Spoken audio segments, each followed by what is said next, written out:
Kalau kita bicara surya, fungsinya apa? Menerangi, menyinari. Ustadz apa Ustadz? Energi apa lagi? Buat jemur baju ya, jemur nasi, jemur pindang mungkin ya, begitu ya. Artinya banyak manfaatnya. Doanya tuh gitu maksudnya. Nah, karena dulu saya lahirnya udah sesar, dokter SPOG-nya namanya Jabro Widarto. Karena saya perempuan, jadilah nama saya Widarti. Nah, begitu.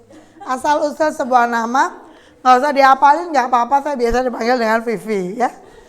Nah, ibu-ibu, saya pun berkecimpung ya di pendidikan. Saya 2006 itu mendirikan sebuah sekolah baby house. Zaman dulu belum ada sekolah tahfiz ya. Sekolah baby house. Orang tuanya minta, dok buatin dong playgroupnya. Buatlah playgroup gitu ya. Dok buatin dong penitipannya, buatlah penitipan. Dok buatin dong TK-nya, buat TK gitu ya. Dok buatin dong SD-nya, buat SD. Jadi sekolah saya made by order gitu ya. Nah di situ kenapa sih saya tuh dokter kok buat sekolah? Ibu-ibu, saya dulu ibu saya meninggal ketika saya SMP kelas 3 karena kanker ovarium. Stadium 4, ketawanya langsung. Kemudian ayah saya meninggal ketika saya semester 5 kedokteran. Dan saya anak tunggal. Di situ akhirnya saya merasa ya mungkin Allah memperjalankan jalan hidup saya. Saya berpikir ketika saya memiliki anak, saya ingin bisa mendampingi setiap tahapan perkembangan anak saya. Saya ingin anak-anak saya merasakan kehadiran saya sebagai ibunya. Maka ketika itulah akhirnya saya buat sekolah itu. Nah harapannya kita di sini semua, anak-anak kita bahagia memiliki kita sebagai orang tuanya. Maka di sini karena banyak ibu-ibunya ya, ini yuk kita jadi pribadi yang ridho. Kita belajar ya Bu, kreatif fasahel balik itu jadi pribadi yang ridho. Nanti kalau mau belajar lebih lanjut tentang ridho, boleh ikut sekolah Ibu Bahagia. Sebulan itu belajarnya ridho, toh soalnya ya. Ridho sama PR-nya gitu ya. Nah sebelum kita mulai, kita gerakan dulu tangan ke atas. Ayo, boleh digerakkan semuanya tangan ke atas. Ke tengah, ke bawah, ke atas lagi, tengah, bawah, kanan cepat, kiri cepat, atas lagi, tengah lagi, bawah lagi, kanan lagi, kiri lagi, semuanya pegang dagu. Oke, yes, dagu ya, dagu. Dagunya mana? Ketemu? Dagu? Apa pindah ya? Ustadz, dagunya pindah Ustadz?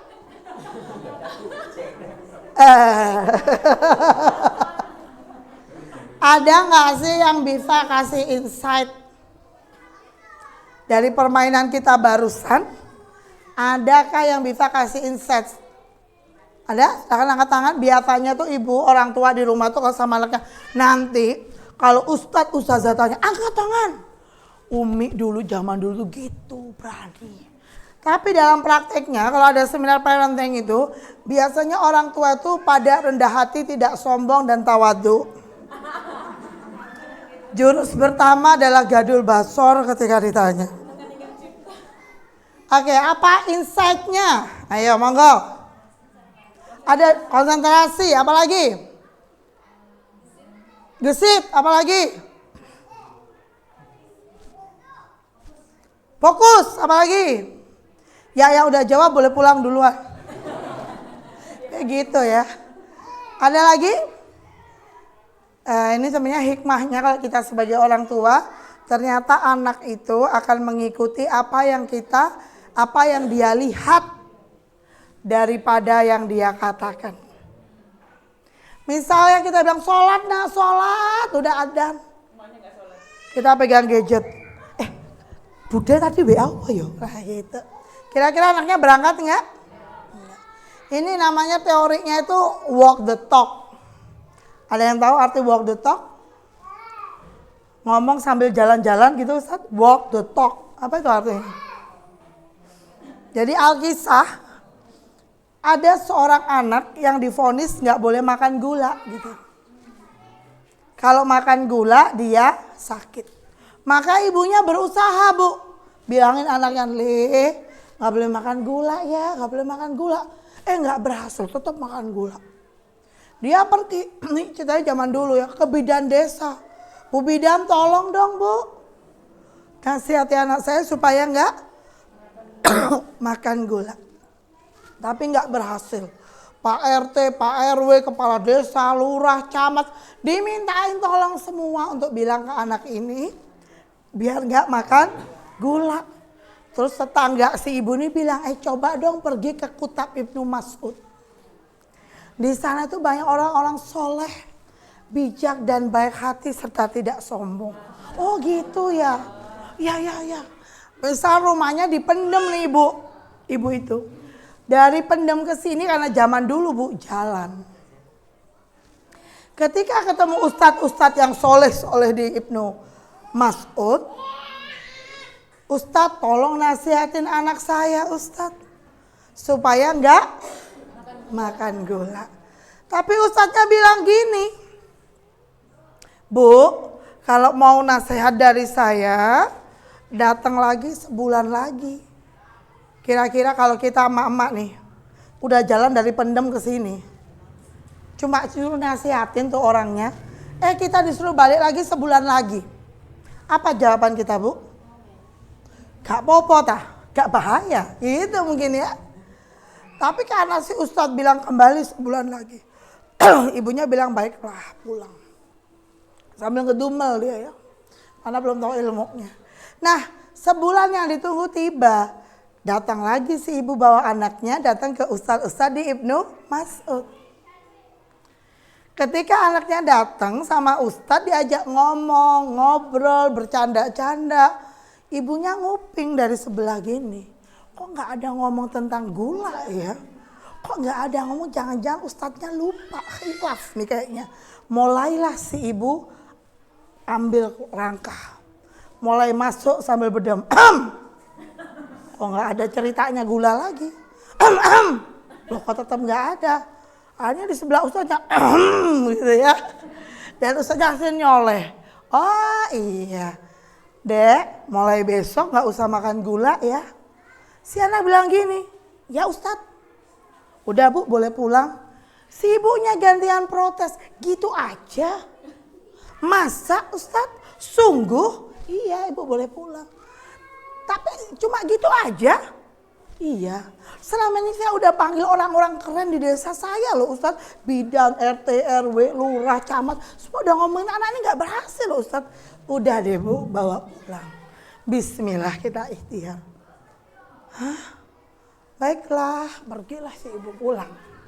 Hari pertama si ibu kepo, diliatin si anaknya. Loh, kok gak makan gula? Kebetulan. Hari kedua dilihat lagi. Loh, kok gak makan gula juga? Halah, kebetulan kedua. Hari ketiga dilihat lagi Bu. Ternyata juga gak makan gula. Ibunya bilang apa? Halah, kebetulan ketiga. Repot emang ibu-ibu itu ya. Minta tolong, udah terjadi, tetap aja dicari salahnya.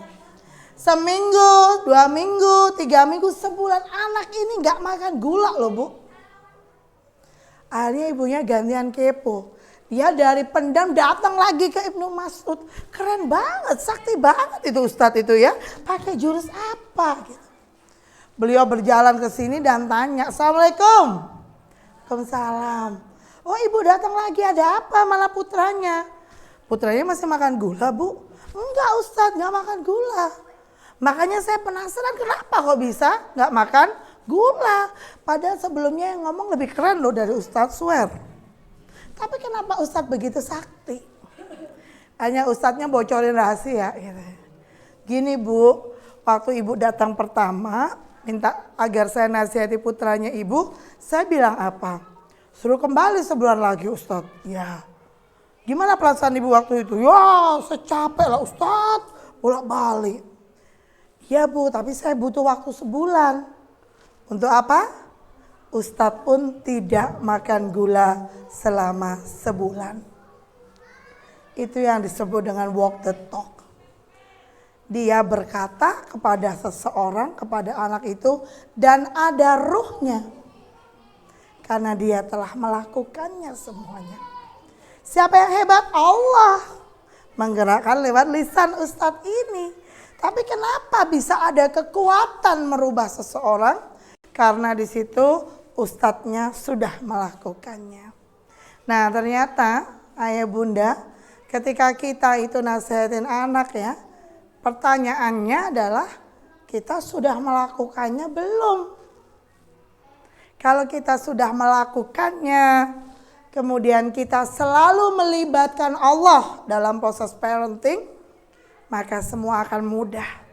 Tapi kalau kita merasa mampu, bisa melakukan, pinter, hebat gitu ya, yang terjadi adalah Allah bilang ya udah lakuin sendiri.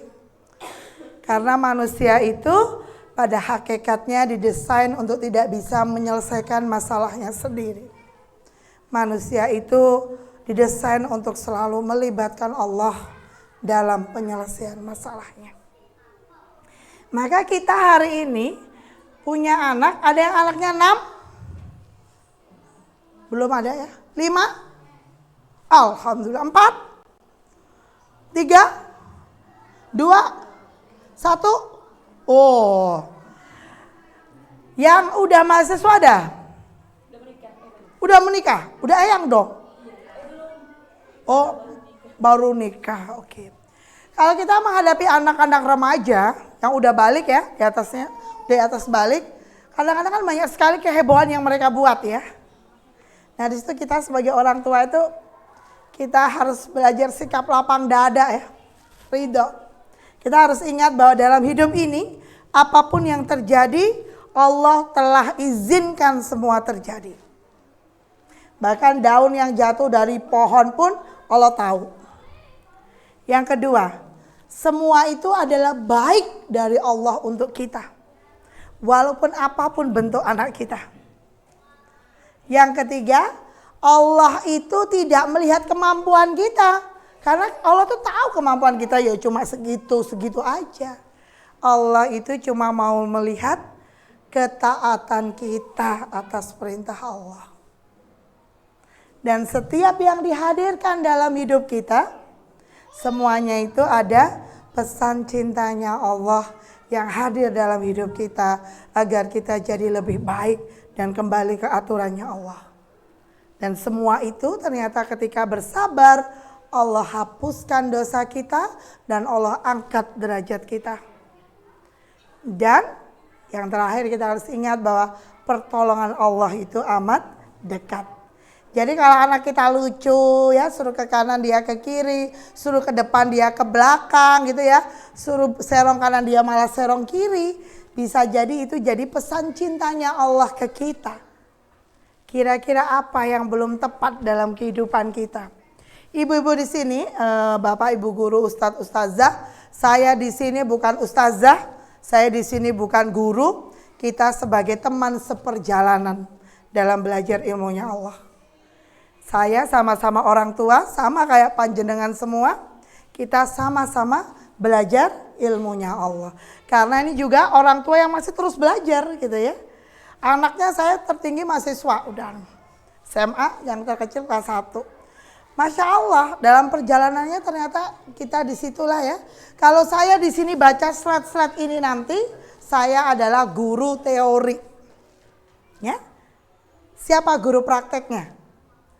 Bisa dari anak kita, tetangga kita, anak mertua. Kenal Bu sama anak mertua? Iya, anak mertua. Yang kadang-kadang suka naruh itu ya, anduk istiqomah ya di kursi meja makan gitu ya. Tetangga, ipar, itu guru praktek kita. Dari mereka lah nanti kita akan dapat pahalanya, bisa bersabar, ikhlas, ridho, khusyuk, lapang dada.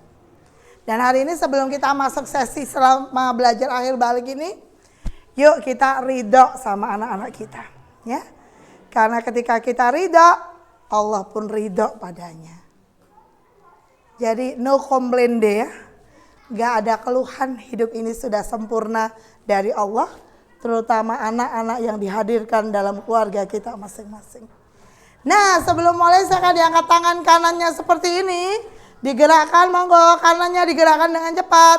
Letakkan di sebelah kanannya, pundaknya temennya sebelah kanannya. Ikuti kata-kata saya, semakin kuat dicablek semakin bagus. Bapak-bapak, ibu-ibu, HP-nya sudah di silent. Nanti kalau WA terus, buka FB, buka IG, bolak-balik selfie, arisan sendiri, atau ngantuk, apalagi tidur, maka HP-nya buat door prize ya. Alhamdulillah kajian Kutab Ibnu Mas'ud pada pagi hari ini akan berhadiah utama grand prize-nya adalah HP bagi yang ngantuk. Nah, sekarang tangan kirinya, kita kenapa sih ini harus ada HP-nya di silent? Ibu-ibu, ternyata otak kita itu kalau kita lihat ini ya, kita lihat materi WA, otak bagian tengah, kalau otak ada reptil, limbik, neokortek ya. Otak bagian limbing itu akan mengeluarkan hormon namanya hormon kortisol. Hormon kortisol itu hormon apa? Hormon stres. Nah, biasa keluar di bapak-bapak tuh ya, pagi hari ya nggak? Kan gini biasanya, Pak, Abi mana kaos kakiku? Abi mana nih sabukku? Abi mana bukuku hafalan gitu. Dan para abi-abi, bapak-bapak itu punya satu kata ajaib. Apa Bu? Tanya umimu. Umiknya lagi goreng tempe, gendong adik yang kecil, kakinya masih ngepel lantai, sambil jawab WA-nya Bude, ya. Anaknya tanya semua, Uma, mana Umi? Sabukku, mana buku hafalanku, mana kaos kakiku, mana sepatuku? Uminya langsung oleh, Umi udah bilang apa? Kalau naruh apa-apa itu yang tertib. Nah, mulai pitch control, nadanya 7 oktav, lirik antari Bali, tangannya langsung begini-begini. Nah, matanya melirik tajam. Itu tandanya kita di otak limbiknya keluar hormon kortisol, hormon stres. Maka di dalam agama kita diajarkan fokuslah satu kegiatan, fokus, selesai, tuntas, pindah kegiatan yang lain. Jadi kita nanti waktunya saya udah di bisik-bisik ya sama ustazah, nggak usah lama-lama dok ya. Jadi kita nanti akan padat ini ya.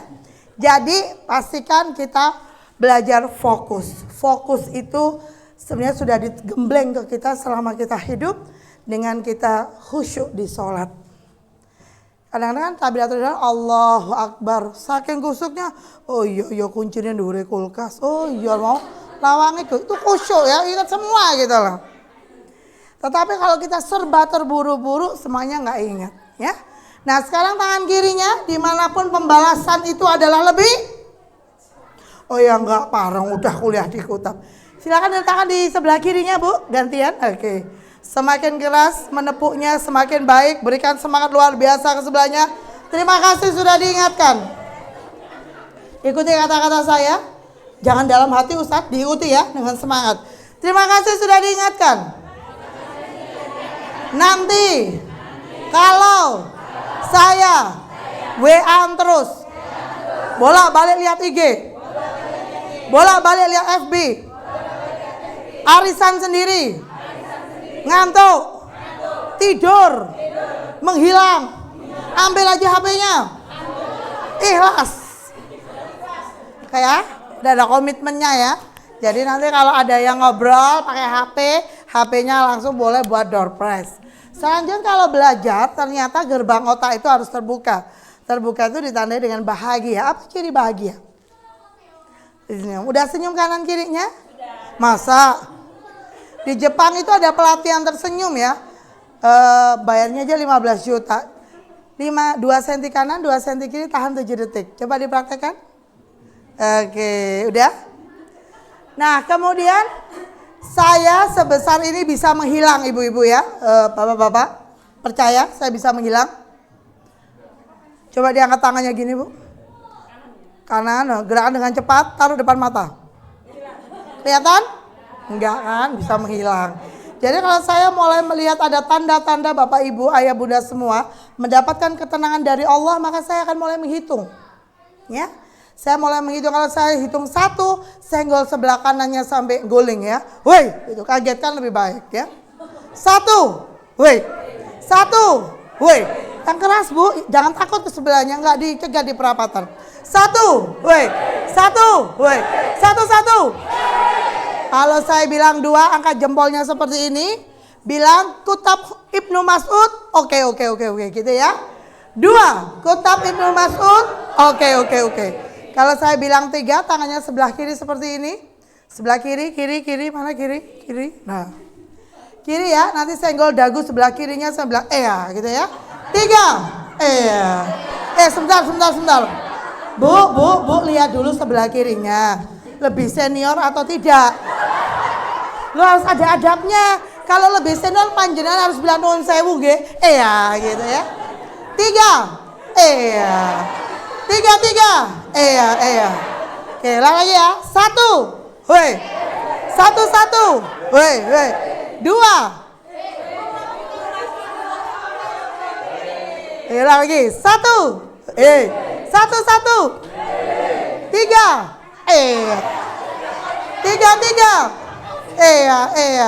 2. Kutab Ibnu Mas'ud. Oke. Baik, alhamdulillah luar biasa ya. Nanti minimal kalau ditanyain abinya tadi pelatihannya apa? Pokoknya gitu ya. Hari ini kita belajar peran ibu dalam komunikasi masa prabalih. Amanah judulnya ini ya. Sebenarnya yang lebih tepat itu peran ini sebenarnya di ayah. Di Al-Quran itu pembahasan tentang parenting 17, ada bahasan 17 Sunnah Luqman itu 14-nya tentang ayah, 2-nya tentang ibu, 1-nya tentang ayah dan ibu. Sebenarnya pendidikan balik ini, prabalik itu paling penting ke siapa? Ayah. Kalau ibu itu sudah memang ahlul workshop, ahlul kajian, ahlul seminar ya. Sampai tertera ini di sini dahinya itu ahlul workshop gitu. Karena rajin banget gitu. Kalau soal anak juga nggak usah ditanya. Yang antar anak sekolah siapa? Ibu. Yang ambil rapot siapa? Kalau dipanggil ustazah, kalau anaknya lucu siapa? Ngajarin belajar siapa? Murojaah sama? Nggak usah disangkal ya. Ibu itu banyak banget peran.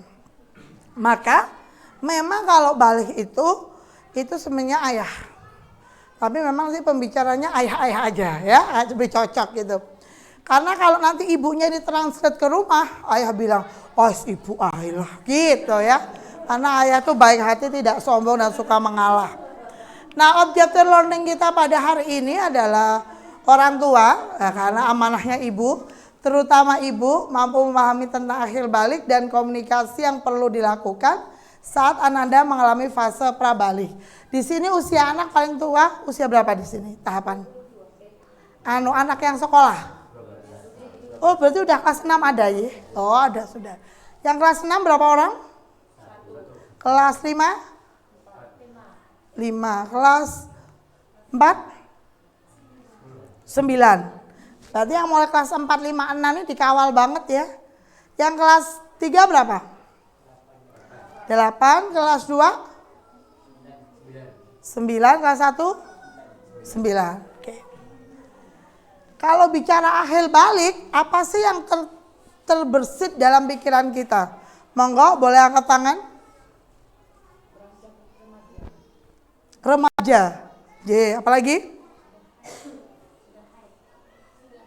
Sudah haid. Ya, apalagi?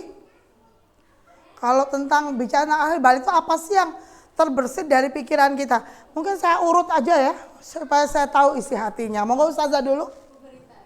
Ubar, monggo.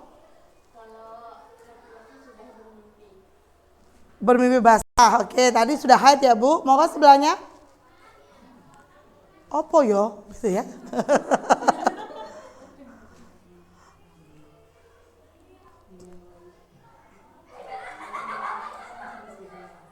Gimana? Mulai suka sama lawan jenis gitu ya. Monggo selanjutnya. Sudah dikenai hukum syariat. Oke ya, monggo ibu yang baju hijau.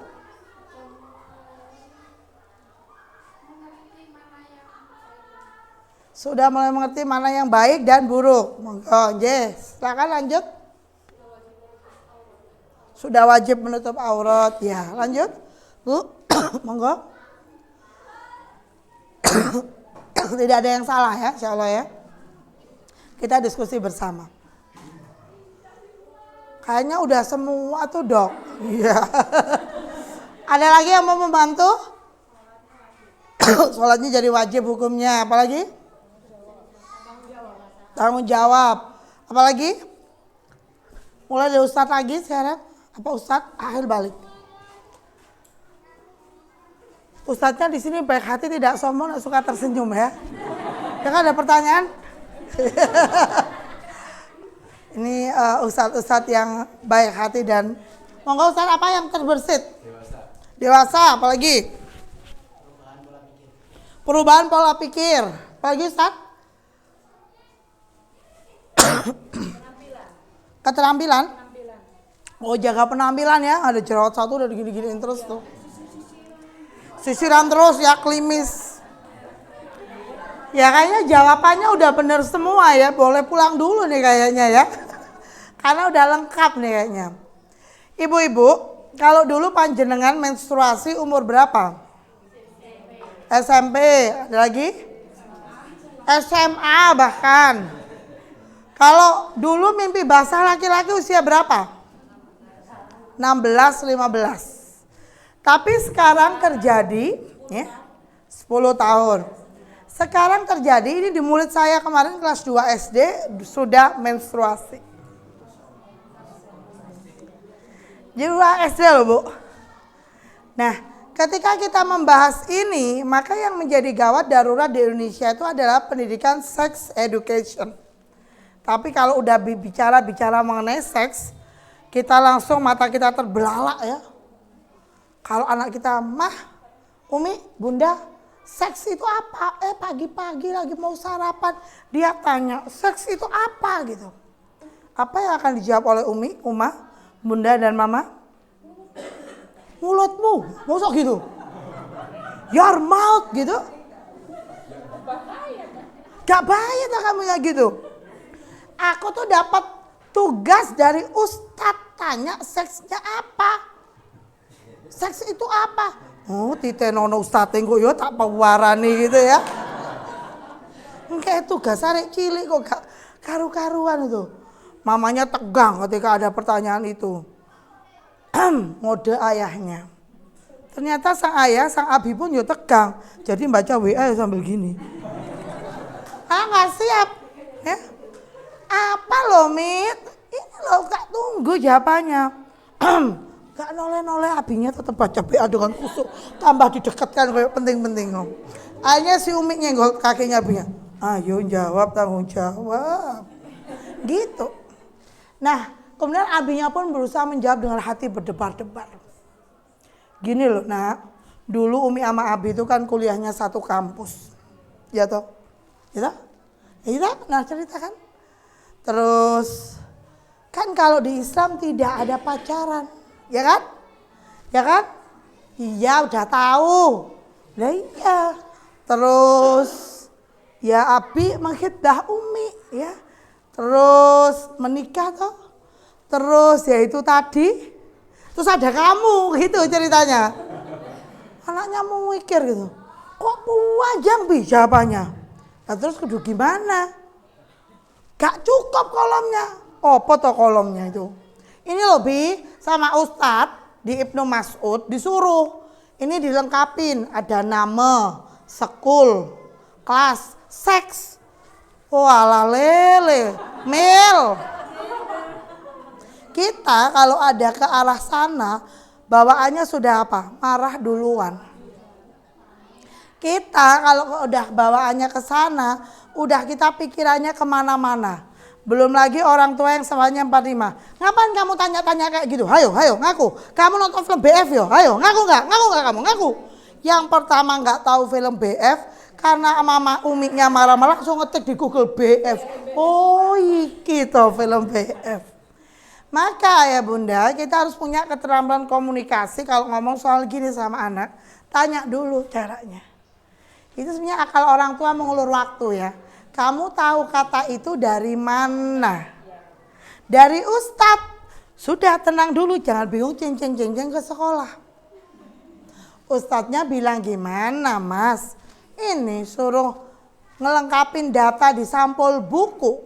Ada tulisannya seks, aku nggak tahu. Oh, seks itu bahasa Indonesianya jenis kelamin. Sesederhana itu loh, Bu.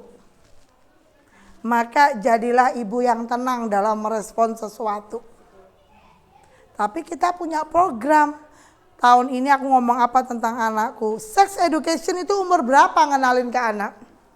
Umur berapa? Umi? Umur mengenalkan sex education ke anak. Umur berapa? Anda ngajarin sex education tuh umur berapa, Bu? Please deh. Umur berapa Ustadz ngajarin sex education? 10. Berapa lagi? 9. Berapa lagi? Kok koyok lelang tambah turun gitu toh ya? 10, 9, 7.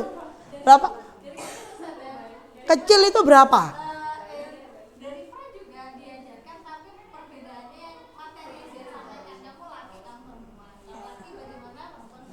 Yes, mengenalkan sex education itu mulai usia berapa? Sekecil mungkin, 2 tahun. Seorang umi memandikan anaknya sambil bercerita, ini namanya punggung nak, ini namanya dada, ini namanya muka, ada dagu, ada dahi, ada hidung, ini namanya buah dada. Ini namanya kemaluan. Karena malu, gak boleh dibuka sembarangan. Karena malu, gak boleh pakai baju yang you can see everything. Karena malu, gak boleh ya pakai baju yang pendek-pendek walaupun di rumah. Maka para umi dan abi, kalau dalam proses pengajaran sex education, gak boleh keluar kamar mandi hanya pakai handuk walaupun handuknya sebesar spray. Kemudian datang, ntar ya tulundul-undul pindah kamar. Do you know undul-undul in Indonesia? Yes. Bahasa Inggris saya itu salah paham ya. Sayanya salah, panjenengan paham gitu loh maksud saya. Jadi sekarang fenomenanya akhir balik itu semakin cepat. Siapa yang berperan akhir baliknya semakin cepat? Balik yang membuat cepat ditandai dengan anak laki-laki mimpi basah dan anak perempuan mengalami menstruasi. Yang paling bertanggung jawab oknumnya di sini adalah para ibu.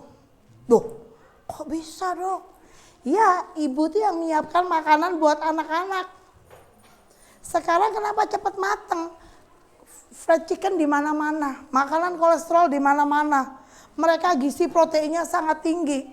Sehingga kalau mereka makan, growth hormonnya cepat matang, hormon pertumbuhannya. Dan hormon pertumbuhan ini berkorelasi dengan hormon seksual. Kenapa dulu SMA, SMP? Iya, dulu telur 1 dibagi 4. Sekarang telur 1 kurang, nambah anak-anak. Bedanya di situ. Nah, tetapi yang harus kita ingat, idealnya dalam Islam, akhil dan balik itu sejajar. Tapi negara kita terkenal dengan fatherless country. Siapa yang bertanggung jawab terhadap akil? Bertanggung jawab terhadap akil adalah ayah. Maka di Al-Quran 17 kali tentang pengasuhan, 14-nya bicara tentang ayah.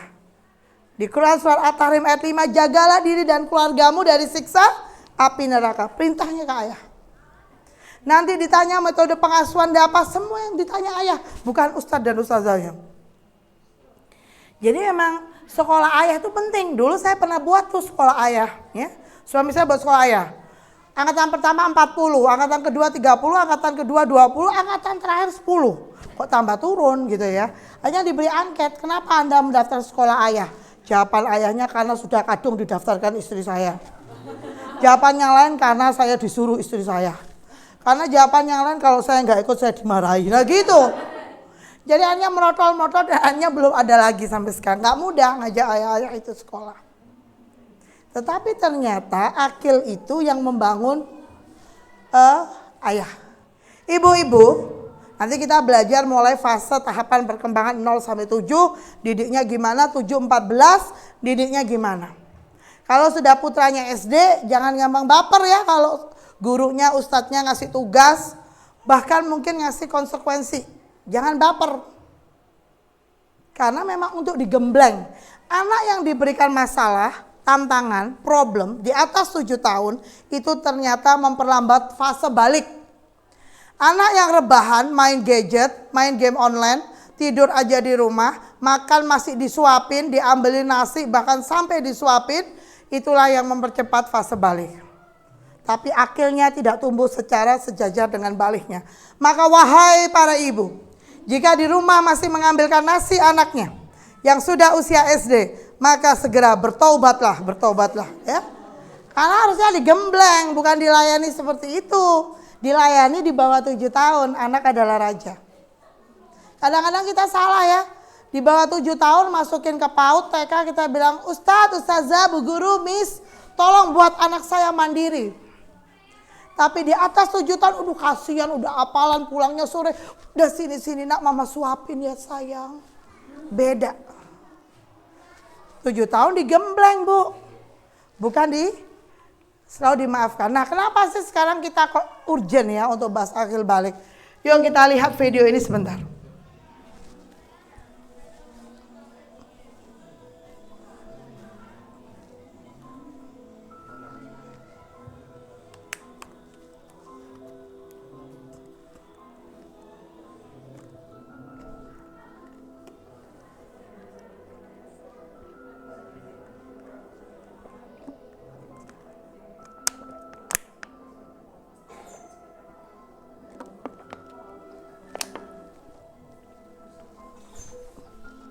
Kalau kita cepetin aja ya.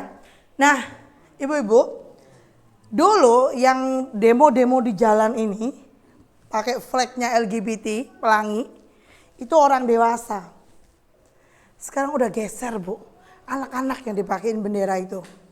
Kalau dulu panjenengan kenal namanya LGBT ya, lesbian, gay, biseksual, transgender. Sekarang udah beranak pinak Bu, jadi sebanyak ini. Tuh wa ga pat punya anak, tuh wa ga patma. Lesbian udah tahu, gay udah tahu, biseksual udah tahu ya. Mau laki-laki, perempuan, transgender, pindah jenis kelamin, questioning itu nggak jelas. Questioning itu nggak jelas. Jadi ada anak dilihat wajahnya perempuan, tapi kok macaknya laki-laki, questioning. Bahkan kalau buat Facebook sekarang itu ada pilihan gender female, male nggak jelas. Difasilitasi sama Facebook, boleh nggak jelas. Padahal Allah itu hanya menciptakan apa Bu? Laki-laki dan perempuan. Aware ya. Nanti ya intersex juga, aseksual nggak mau, panseksual, demiseksual. Ini ada yang belum masuk lagi. Apa? Pedofili. Maka kenapa sex education itu harus sejak 2 tahun. Kenapa dia harus tahu mana bagian yang boleh disentuh dan tidak boleh disentuh. Tantangan kita ini dan ternyata di Jawa Timur termasuk di Malang. Itu termasuk pusatnya LGBT. Ibu-ibu, untung kita tuh jarang ya sobomol ya, mending pasar mungkin ya. Bahkan saya kalau belanja di pasar aja via WA udah datang sendiri belanjaan, gak usah ke pasar. Sekarang itu, kemarin tuh murid-murid saya tanya, diskusi sama gurunya, keren banget diskusinya.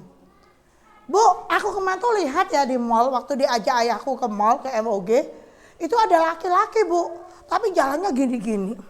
Terus yang ngerangkul laki-laki juga, mereka ciuman. Di tempat umum Bu, sekarang udah berani. Maka kenapa kita harus menjelaskan?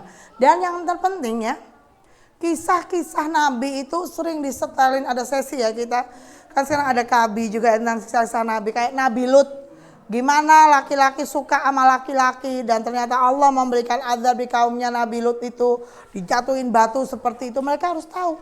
Karena kisah di Al-Quran itu semuanya adalah akan terulang lagi kan, zaman itu dipergilirkan. Maka anak-anak tuh harus tahu sejarah Bu, tahu sirah Bu. Supaya apa? Dia tahu, oh di zaman dulu udah pernah, oh itu orang-orang dilaknat. Dia udah tahu, bisa membedakan baik dan buruk. Balik itu ibaratnya bisa secara otomatis. Tapi akhil itu bisa dicapai dengan program. Dengan ilmu, gak otomatis. Akhil itu terbentuk. Maka kita perlu kerjasama. Bagaimana metode LGBT masuk di anak-anak? Masuknya melalui film. Beauty in the Beast. Tahu kisahnya Bu? Cinta sama hewan. Dan sekarang aktivitas-aktivitas yang tadi menyimpang itu, ada wanita berhubungan badan dengan anjing. Ini Bu filmnya. Ini SpongeBob kayak lucu. Kita lihat ya SpongeBob ini. Ini SpongeBob-nya jadi perempuan. Lain kali bisa jadi laki-laki. Ini intersex akhirnya. Masuknya halus dari film kartun. Tahu film ini Bu? Brave dari Pixar. Kalau ada yang pernah nonton, filmnya tuh berani. Berani apa? Nentang orang tua. Dia memperjuangkan mimpinya dengan apa? Nentang orang tua. Padahal kalau kita berbeda dengan orang tua, kita bisa belajar bicara. Tidak dengan tindakan ekstrim. Ada lagi Zootopia. Zootopia itu beda nih, serigala sama kelinci. Tapi mereka saling mencinta. Jadi, ibu-ibu, yuk kita letakkan jejak-jejak yang benar di anak. Bahkan dikatakan, ibu itu memiliki surga di bawah telapak kakinya. Ya Bu? Kaki itu digunakan untuk apa Bu kalau gini? Berjalan. Kalau saya jalan di pasir pantai, kemudian saya noleh ke belakang, saya akan lihat apa di situ? Jejak. Jadi apa maksudnya surga itu ada di bawah telapak kaki ibu? Karena ternyata dalam perjalanan kita membersamai anak-anak kita, kata-kata kita, perbuatan kita akan meletakkan jejak-jejak di otak anak kita yang kelak jejak itulah yang akan membuat seorang anak menemukan surganya. Ya? Setiap kata-kata kita, perbuatan kita akan menjadikan anak kita mengenal Robnya Bu. Maka ketika dengar adzan ya Allahu Akbar, Allahu Akbar, Alhamdulillah, udah adzan. Beda nih buat ibu-ibu di sini, ibu-ibu di luar sana dengar adzan, loh lah kok wis adzan maneh. Beda ya Bu, masuk ke anak itu. Ada fase mungkin yang masih di bawah 7 tahun di sini ada fase usia 3 tahun itu namanya egosentris. Aku bisa. Itu anak-anak fase itu. Kepo, semua ditanyain sama anak, ya. Nah, ketika dia bertanya, Bu, misalnya kita lagi sholat ya, kemudian kita berdoa nangis. Anak di bawah 7 tahun pasti tanya, Mama kenapa nangis? Umi kenapa nangis? Uma kenapa nangis sih sholat? Kenapa Uma mau masuk neraka gosong ya makanya nangis? Loh enggak nak, Uma itu nangis kalau sholat karena Uma itu senang banget ketemu Allah kalau sholat. Allah itu kasih Uma Abi, kasih kamu kakak, adik, kita tadi pagi bisa makan, kita sehat, kita bisa berkumpul. Bayangin tuh kalau di Palestina nak, mereka pada nggak punya rumah, nggak bisa makan, puasa nggak ada yang buat di sahur sama buka, tapi kita hari ini diberikan berlimpah nikmat dan rezeki sama Allah.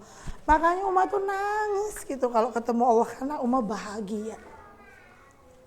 Masuknya itu gitu Bu. Dan nanti anak-anak bilang gini, Uma aku pokoknya mau sholat, pengen ketemu Allah, pengen bahagia kayak Uma kalau ketemu Allah.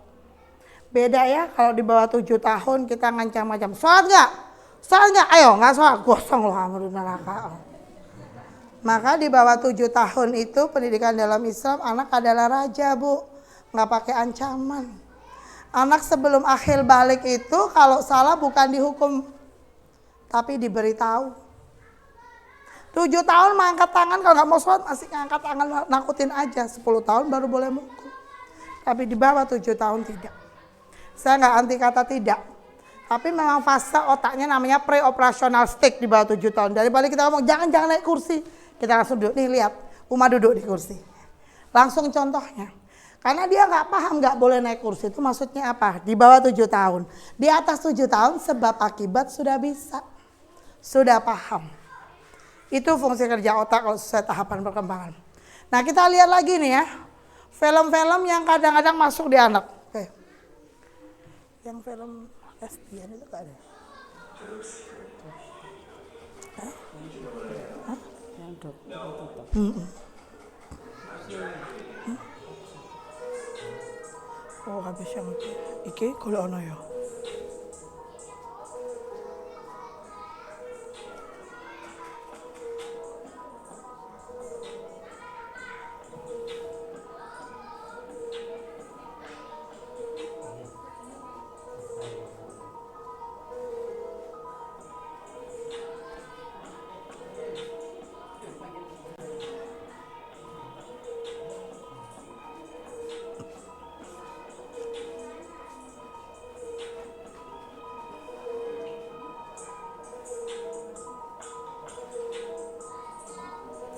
Ya ini drag queen ya.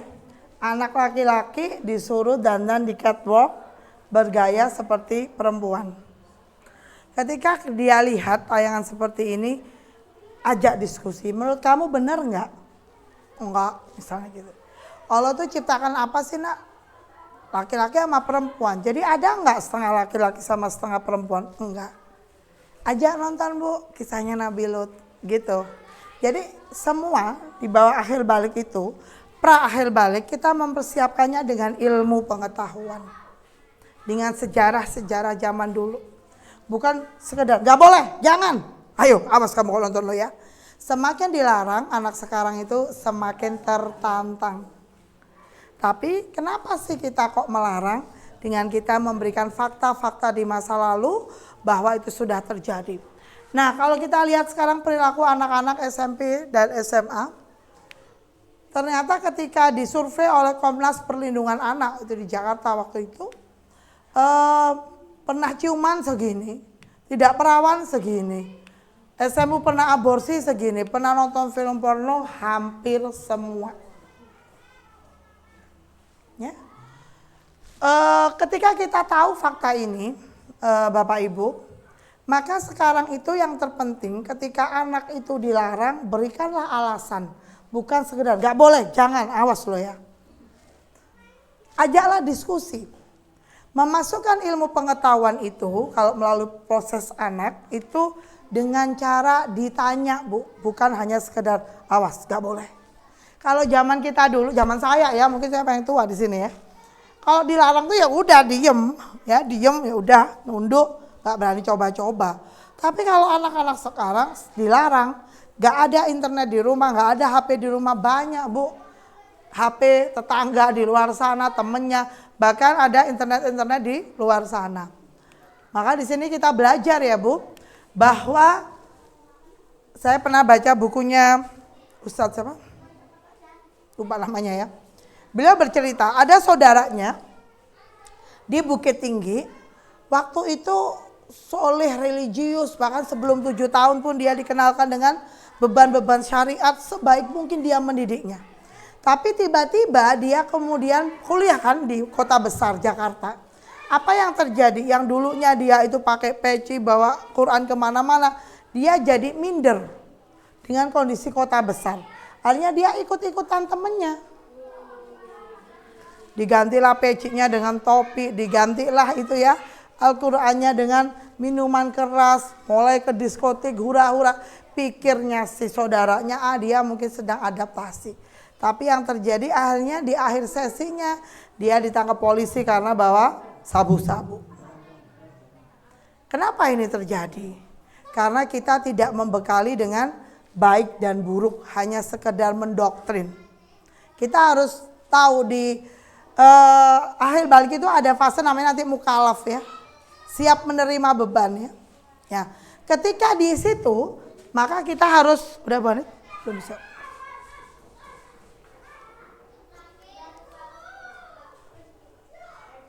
Di situ kita harus nanti bisa memilih yang pas yang untuk anak kita. Ini filmnya bagus tentang dokter. Udah ada pernah nonton? Doc McStuffin. Coba apa yang aneh di film ini tapi?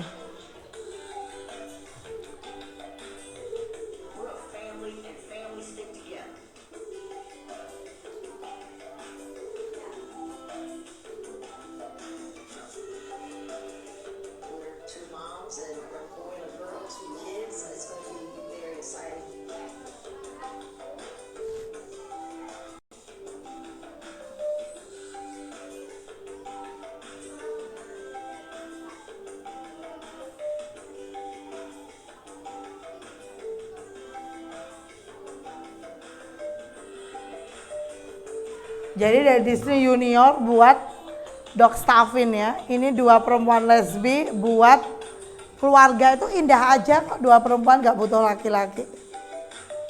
Ini langsung di stop karena diberitahu ini gak bener. Allah gak suruhnya seperti itu. Bagus tapi kisahnya dan bahkan beberapa Twitter menyatakan membela ini supaya tidak diturunkan.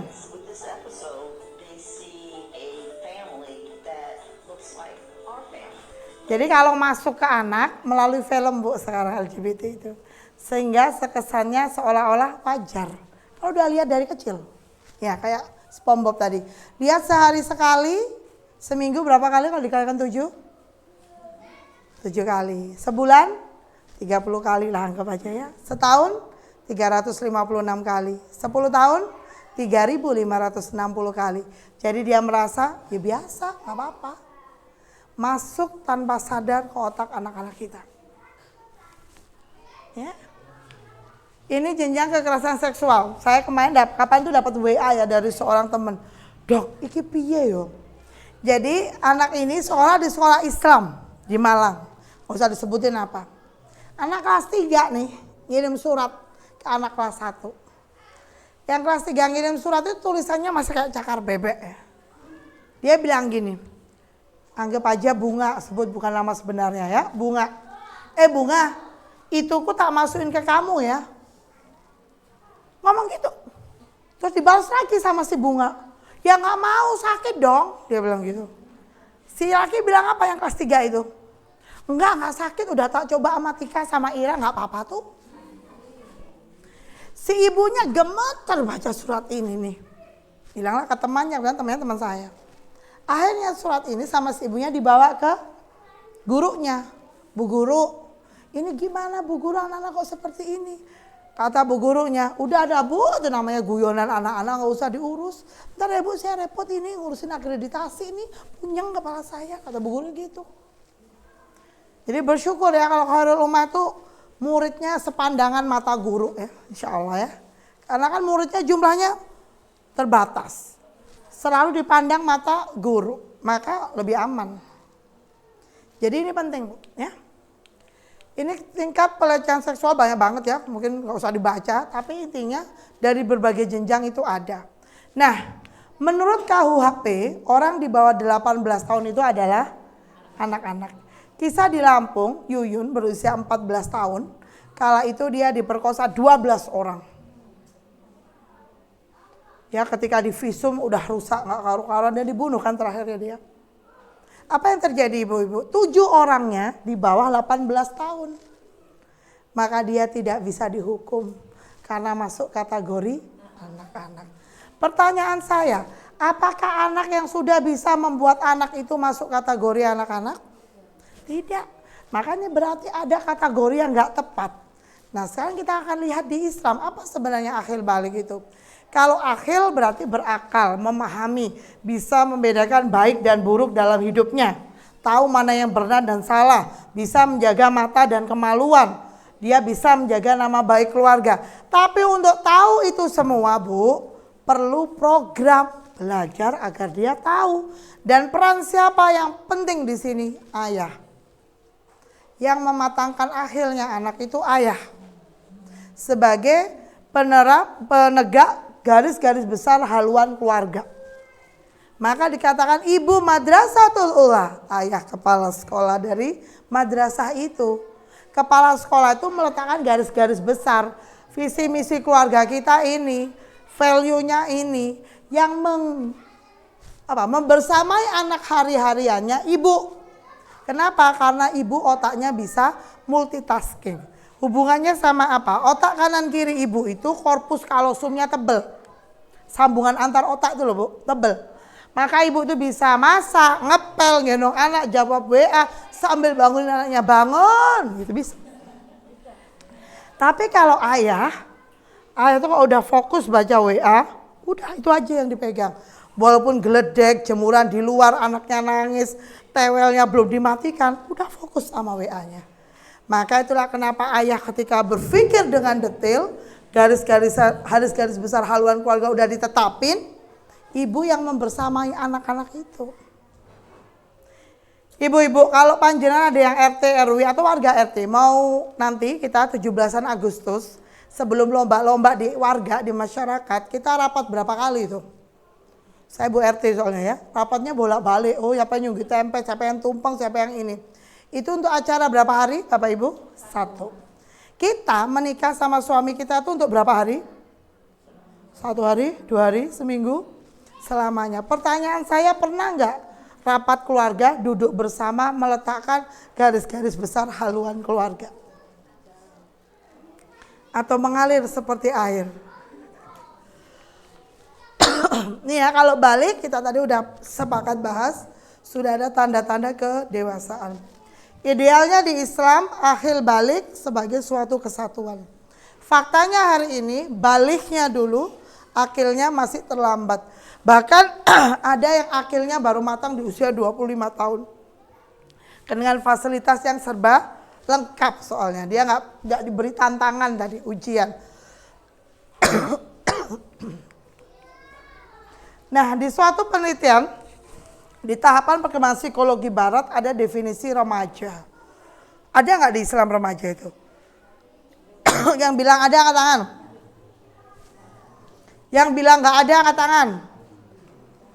Yang nggak angkat tangan ngaku. Berarti masuk kategori apa gitu ya angkat tangan ya? Ya ibu-ibu, di Islam tanda balik langsung dewasa. Nggak ada remaja. Jadi dari psikologi barat itu ternyata setelah dipetani, dulu kata adolescent yang dikeluarkan oleh G. Stanley itu baru muncul di akhir abad 19 menuju 20. Jadi dulu-dulu itu juga nggak ada kata remaja itu. Bahkan kalau psikologi barat itu bilang biuslah anak 12 tahun, bangunkan di usia 20 tahun. Maka di sini ya, sepakat ya anak-anak di SD, di Ibnu Mas'ud udah enggak disuapin lagi ya Bu. Udah enggak diambilin nasi lagi ya, bahkan kalau bisa dia diberi tugas. Jadi tidak tepat disebut remaja karena mereka pemuda, disebut sabab atau fata. Di fata itu gairahnya mengantarkan ke dinamika. Menggebu-gebu, meledak-ledak. Kalau dia tidak diberikan tantangan, proyek, kesulitan-kesulitan, masalah dalam arti untuk dipecahkan ya, maka pikirannya akan fokus ke arah nafsunya yang besar. Kalau anak-anak sekarang SD selonjoran, buka HP, main gadget, ya udah akan cepet Bu itu baliknya. Nutrisinya bagus, gak ada tugas nyapu, ngepel, masak, setrika, cuci-cuci, maka ya dia akan cepet. Nah ibu-ibu, kita harus ingat ya, dulu Tan Malaka itu belajar ke negeri Belanda di usia 14 tahun. Buya Hamka itu belajar ke negeri Mekah di usia 16 tahun. Bahkan ibu-ibu tahu nggak, di Kongres Pemuda, Sumpah Pemuda itu digelar sama pemuda-pemuda usia berapa ibu-ibu? 14 tahun. Mereka sudah tergembleng dengan keadaan. Mereka tergembleng dengan situasi. Dan mereka menjadi dewasa tepat sesuai dengan waktunya. Akhir balik. Nah, sekarang ada hal yang penting di akhir balik itu antara taklif dan mukalaf. Taklif itu artinya beban, mukalaf itu siap menerima beban. Kita orang tua terkadang ahli banget kasih taklif, kasih beban. Ayo hafalan, 1 juz, 2 juz, 3 juz, ayo sholat, ayo puasa, ayo gini. Tapi kita kadang-kadang lupa Bu, apa? Membentuk otot untuk mengangkat beban. Kita kasih beban 1 kilo, 2 kilo, 3 kilo, 4 kilo, 5 kilo, 10 kilo, 20 kilo, brekin ke anak. Tapi kita itu tidak melatih ototnya untuk bisa mengangkat beban tersebut. Akhirnya ketika dia bisa lepas ya, misalnya udah mahasiswa, kos jauh dari kita, tiba-tiba ada anak yang mungkin melepas jilbabnya. Adaannya pergaulannya jadi kemana-mana. Karena apa? Dia bebas gitu, nggak dikasih beban. Maka yuk kita latih untuk menjadi mukalaf. Kapan batas akhir mukalaf? Di usia 15 tahun. Jadi kalau ada anak laki-laki kita belum mimpi basah, anak perempuan kita belum menstruasi tapi usianya sudah 15 tahun, maka tetap dia disebut mukalaf. Dan berarti perlu dibawa konsultasi ke dokter kalau belum, ya. Bagaimana sekarang mendampingi anak di fase akhir balik? Jadilah orang tua yang oke. Jadi orang tua yang apa Ibu? Oke. Oh ini singkatan. O, optimalkan masa akhir balik. K-nya komunikasi efektif sesuai tahapan perkembangan usia. E-nya efektifkan waktu. Bagaimana mengoptimalkan? Perlu me time. Yang ngomong Mimpi basah ke anak laki-laki siapa? Ayah, gak bisa diwakilin. Kenapa? Walaupun ibunya masuk ke klub Superwoman, karena gak pernah ngalamin mimpi basah. Maka yang bicara ini ayah. Bicaranya kapan? Pastinya sebelum usia 10 tahun. Kalau ngomong sama anak laki-laki harus apa? Harus dia kenyang dulu. Ajak makan bakso dulu, ngobrol-ngobrol. Mas, nanti itu laki-laki ada fase yang penting mas. Kamu nanti akan jadi kayak ayah, jadi orang dewasa. Jadi orang yang akan dibanggakan Islam. Ada fasenya itu. Bicaralah mulai tentang mimpi basah. Gitu ya. Kadang-kadang kalau bareng adiknya, ada adiknya TK, kakaknya mungkin 9 tahun diajak ngomong tentang mimpi basah. Ini terjadi di sepupu saya, tiba-tiba pagi hari besoknya ada yang teriak, ayah aku mimpi basah gitu. Tapi yang teriak kok yang TK gitu. Setelah dilihat, ngompol gitu ya. Tapi nggak apa-apa, dia paling ada, aku nanti ada fase namanya mimpi basah gitu ya. Ada perbedaan anatomi tubuh, fisiologis tubuh, dan ini perlu dijelaskan ya oleh ayah. Kemudian ibu juga gitu Bu. Ibu itu ngobrol lah sama anak-anak. Dalam ngobrol akhir balik itu nggak sekali ngobrol selesai. Misalnya ini pergi, dek kita belanja yuk dek, beli apa gitu ya. Tahu nggak kamu, ini namanya pembalut, mama mau beli pembalut. Buat apa sih mak? Ini kalau wanita menstruasi. Udah gitu aja. Besok lagi ngomong. Ada nggak di temanmu di kelas yang udah menstruasi? Ada bun. Oh berarti udah penting nih. Kamu mau tau nggak menstruasi? Bu, kalau ngomong sama anak perempuan tentang menstruasi, ambil buku biologi bu. Ya. Yang ada gambarnya rahim. Sini ada ovarium kanan kiri. Kita cerita, nah anak perempuan itu di Islam dikatakan sudah dewasa bila ini ovariumnya setiap bulan mengeluarkan telur nih, dia lewat tuba falopi ini, tek tak tak tak tak masuk ke rahim. Nah di rahim nanti dia bisa jadi bakal bayi. Maka ketika sudah menstruasi itu berarti tandanya sudah dewasa, sudah bisa jadi ibu. Kamu udah siap nggak jadi ibu ngendong bayi? Belum lah bu, lah kan mau sekolah. Iya. Maka kalau udah menstruasi jaga mata dan kemaluan. Tahu nggak dek baju yang di meja obral? Iya. Siapa yang pegang? Banyak orang bun. Iya.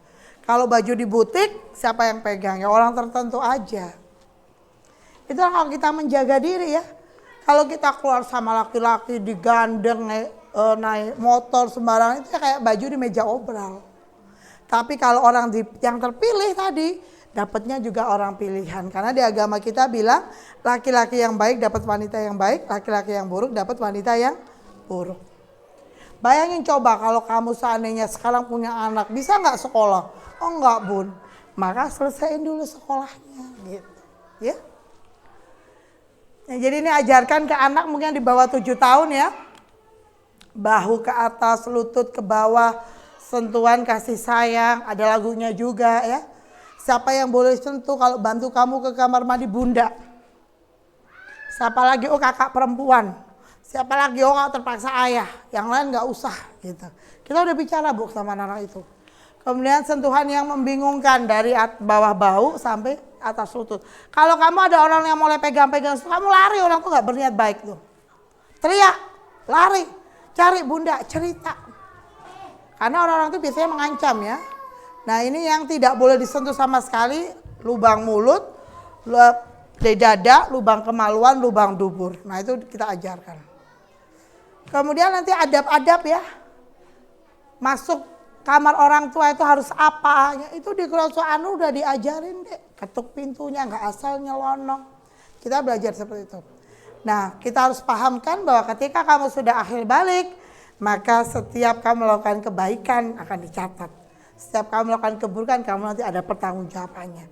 Berarti itu disebut dengan mukallaf. Kemudian berikutnya adalah komunikasi ya di usia ini ya. Namanya Bu siapa Bu? Bu Rosita. Putranya usia? Yang besar? Sudah menikah 22 tahun, Masya Allah. Bu Rosita pura-pura jadi anak saya ya. Saya panggil bunya, saya panggil Rosita. Bu, lihat ketika kita berkomunikasi sama anak, lihat saya ya. Rosita, mama tuh sayang sama kamu, ngerti nggak? Sayang sama kamu, ngerti? Merasa disayang nggak, Bu?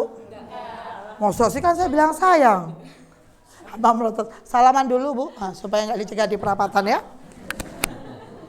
Bu, ternyata kalau komunikasi ke anak yang dilihat pertama sama anak itu apa? Casing. Jadi body language itu dilihat. Ustaz-ustazah juga gitu. Walaupun tanggal 32, tanggal 34 kalau masuk kelas tetap senyum dulu. Anak akan nyaman, vibrasi positifnya kena. Ya. Jadi pertama dilihat itu body language, senyum. Ada dua tipe orang tua ya. Tipe yang seperti angel dan tipe sapam. Nanti kalau pulang coba dicek ya kalau anaknya pas di rumah. Motornya sampai rumah, mobilnya sampai rumah, reng gitu. Anaknya datang, assalamualaikum, bunda pulang, umi pulang, ih kangen. Alhamdulillah tipe malaikat. Tapi kalau kita pulang, reng gitu, anak bilang, beresin. Bunda aku pulang, cepet. Nah, itu tipe sapam. Kalau tipe sapam itu, biasanya anaknya takut jujur. Kejujuran itu bisa terjadi jika tanpa tekanan. Ya. Nah, 38% intonasi suara. Tadi saya bilang ke Bu Rosita, mama tuh sayang sama kamu. Naik nadanya tapi, sayang Bu? Kata-kata itu efeknya hanya 7%. Maka bandar-bandar narkoba yang ngajakin anak-anak itu untuk cuma nganterin paket dari sini ke situ gitu. Ketika ketemu, yang ditepuk pertama, anak laki-laki itu suka ditepuk pundaknya ya, bahunya. Tepuk gitu. Gimana kabar kamu? Nadanya halus, asik sih, anaknya nyaman. Anak pulang ke rumah diteriakin terus, ayo sholat. Aduh, belum cuci baju. Jadi kan rumah kita seperti surga ya. Nah ini ya, tahapan-tahapan usia 2 tahun. Perlu kasih sayang kedua orang tua. 2-7, dasar-dasar tauhid, bagaimana dia butuh robnya. Kalau dia mau beli stiker, nah saya lagi hobi stiker sekarang. Kita bilangnya kita minta dulu sama Allah ya. Yuk kita berdoa bareng habis sholat. Semoga Allah kasih rezeki pada Umi ya. Nanti kita beli stiker. Libatin Allah Bu. Walaupun di dompet kita itu mungkin ada barisan merah-merah ya. Nggak tahu merah apa, merah-merah gitu mungkin. Nggak langsung. Kita minta dulu sama Allah. Itu meletakkan dasar-dasar tauhid bahwa pada dasarnya manusia itu tidak bisa atau tidak mampu apa-apa tanpa pertolongan Allah. 7-10, nah ini ya, anak bisa membedakan baik dan buruk. Ketika anak nanti 10-15, dia udah akhir balik, Bu, itu target kita udah tahu potensinya apa. Sehingga dia tahu dia berharga, dia tahu dia mampu, cari potensinya. Oh, aku pinter panahan misalnya, oh alhamdulillah anak bunda pinter panahan. Jadi dia berharga. Hati-hati dengan bullying kata-kata di rumah. Kamu kok gak kayak kakakmu sih? Kamu kok gak kayak adikmu sih? Gitu aja gak bisa. Hati-hati ya. Ini kalau dia gak merasa berharga, anak-anak seperti ini tuh cenderung suka masuk ke geng. Geng, karena mereka merasa ada temennya. 7 tahun pertama anak adalah raja, 7 tahun kedua anak adalah pembantu, 7 tahun ketiga anak adalah perdana menteri atau sahabat dekat. Maka di 7 tahun pertama itu jangan terlalu tergesa-gesa, suruh mandiri, tergesa-gesa, semuanya harus sama, harus bagus, harus gini. Bu, fase 0-7 itu egosentris, identitas diri, ini loh aku. Berbeda sama temennya tuh gak apa-apa, semua pakai Tupperware dia enggak apa-apa. Gak apa-apa deh, emang gak harus sama deh semua itu. Setiap keluarga punya barangnya masing-masing, misal kayak gitu. Sebenarnya kalau secara teori ya, di 0-7 itu nggak perlu seragam. Tapi kalau sekolah di Indonesia nggak pakai seragam, ini sekolah bener apa enggak gitu ya. Kalau artinya saya juga pakai seragam sih. Tapi sebenarnya nggak pakai seragam yang bener. Kenapa? Ini loh identitas diri berbeda. Kenapa perlu identitas diri? Setelah nanti akhir balik, dia diajak ngerokok. Misalnya, ini rokok loh, coba deh. Enggak mau. Itu nggak ada dalam prinsip keluargaku. Berani menolak. Ada kisah nih anak kecil ya, 3 tahun. Punya kue, anak tetangga datang. Anak tetangga kan selalu melihat rumput tetangga lebih hijau ya. Mau kue itu yang dipegang sama anak kita. Padahal di depan situ kue juga banyak. Biasanya orang tua kan bilang apa Bu ke anaknya? Anaknya pegang kue, anak tetangga mau minta. Berbagi dong. Apalagi? Sananya bilang nggak mau, nggak boleh. Kita bilang apa? Loh, nggak boleh gitu. Ayo yang baik, berbagi. Nggak boleh nakal gitu, ayo dibagi.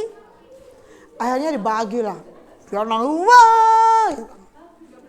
Di salah satu waktu, saya ada yang datang konsul ke saya, dok, gimana nih anak saya SD? Hari ini penghapus hilang, besoknya pensil hilang, besoknya bolpen hilang, besoknya setempat pensilnya hilang semua, dok. Ketika saya tanya, kenapa dek kok kamu kasih-kasihkan temenmu? Kan kata bunda harus berbagi. Dia nggak tahu batasan. Dan anak ini anak pertama, adiknya nerecel 3. Ibunya pusing gitu ya, udah nangis semua. Dia bilang apa ke kakaknya? Kakak ngalah dong, kakak kan udah jadi kakak. Ayo jadi kakak tuh gimana? Padahal dia belum pernah ikut pelatihan jadi kakak loh. Seperti ibu-ibu ikut pelatihan akhir balik. Bu, setiap anak itu ada tahapan perkembangannya. Puaskanlah egosentrisnya. Sehingga self-esteem-nya benar. Sehingga dia nggak masuk menjadi generasi yang latah. Kenapa banyak gangster, geng motor, geng tawuran, geng apa? Karena identitasnya nggak jelas.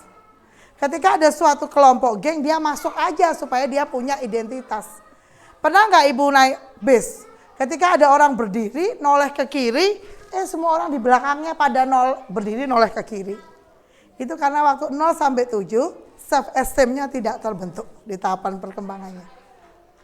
Kenapa orang Indonesia tuh mudah banget dihipnotis?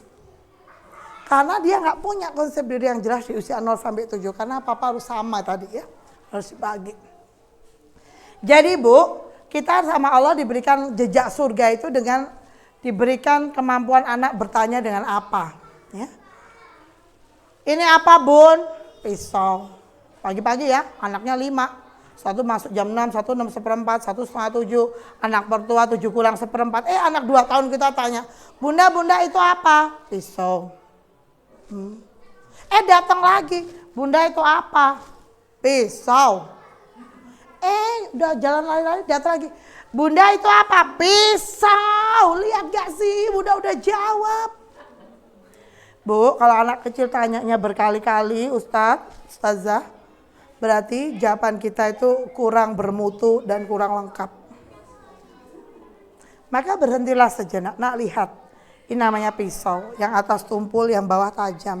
Yang digunakan motong itu yang tajam. Pastiin aman ya, kalau belum SD belum boleh pegang pisau sendiri, harus sama bunda. Karena kalau pegang sendiri, ternyata kena tangan, bisa luka, berdarah, sakit itu. Dan kalau dijahit itu mahal. Ya. Anak 2 tahun gak akan bilang, mama so sweet deh jawabannya. Enggak, paling cuma ngomong gini, apalagi. Tapi ingat, kita sudah meletakkan jejak-jejak surga di pikiran anak kita untuk membedakan baik dan buruk dalam hidupnya. Jadi berikan waktu untuk itu. Itu di kisahnya Nabi Ibrahim ketika mencari Tuhannya. Apakah bulan itu Tuhanku? Oh enggak, hilang. Apakah bintang itu